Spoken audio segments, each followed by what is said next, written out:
Guys, it's Tsebo here, and I'm back with another one. We are continuing with revision. We are looking at Eastern Cape September 2019, so it's the prelim paper for 2019. It's paper 1 maths. Then jumping right into question 3, we have given that P is equals to the sigma, but then it goes to the infinity now. Yeah, let me log that in. It goes to the infinity, and it's from k is equals to 1 and all that. Then 3.1, they say determine the value for x for which p converges. So this word is kind of, this is big English now. They say converges, but then for a sequence, or for a sequence to converge, it basically tells us it's a geometric sequence, but then your value for your constant ratio must just be greater than -1 and less than 1. So it must be in between. That's how you can prove that a geometric sequence converges series, I mean. Okay, let's move on now. So we have to find the value for r, but then it must definitely be in terms of x. So since here they gave us the general term, we'll just, look for the first 3 terms. So we'll have x minus 1.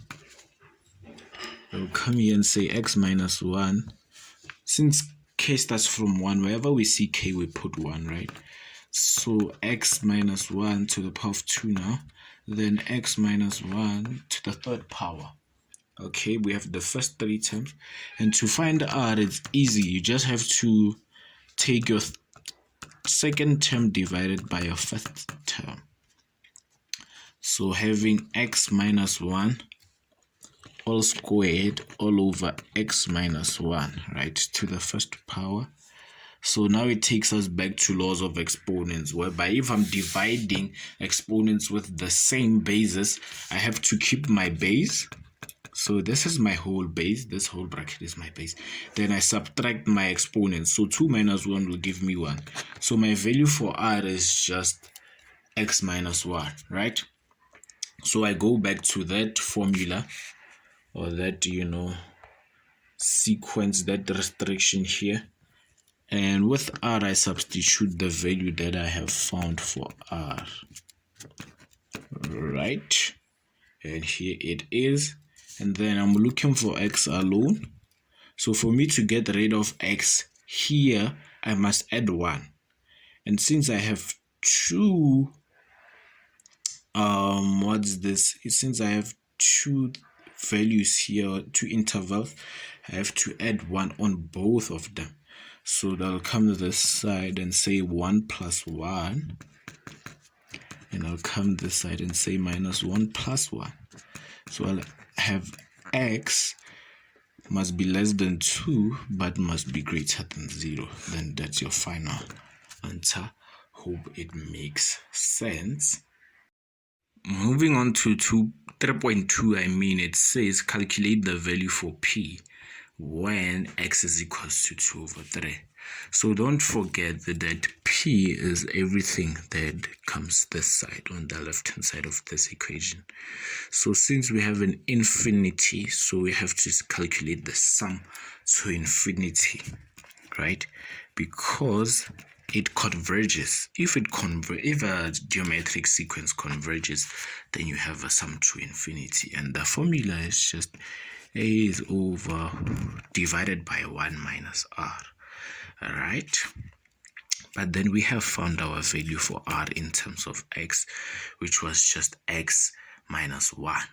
And now they are saying if the value for x is 2 over 3, now wherever we see x, we put 2 over 3, then minus 1. Let's just punch in the calculator quickly.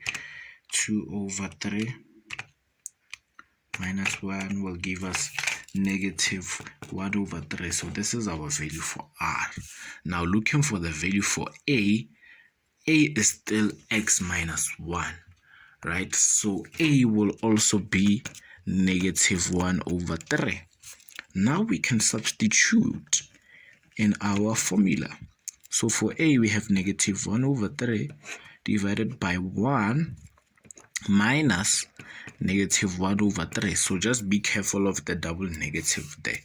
You will end up with negative 1 over 3 divided by 1 plus 1 over 3, which will be 1 plus 1 over 3 will give us 4 over 3, right? So just punching everything here into the calculator, we have negative 1 over 3 divided by 4 over 3, and we get a value of negative 1 over 4. So that's our sum to infinity. If it's our sum to infinity if x is equals to 2 over 3. So that was all for today. Thank you for watching until this far. If you have watched until this far, thank you very much. And if you're looking for this paper that I'm working on, you'll just I'll put everything in the description. Just look at the description and everything will be explained there. So sharp, let's see each other tomorrow for our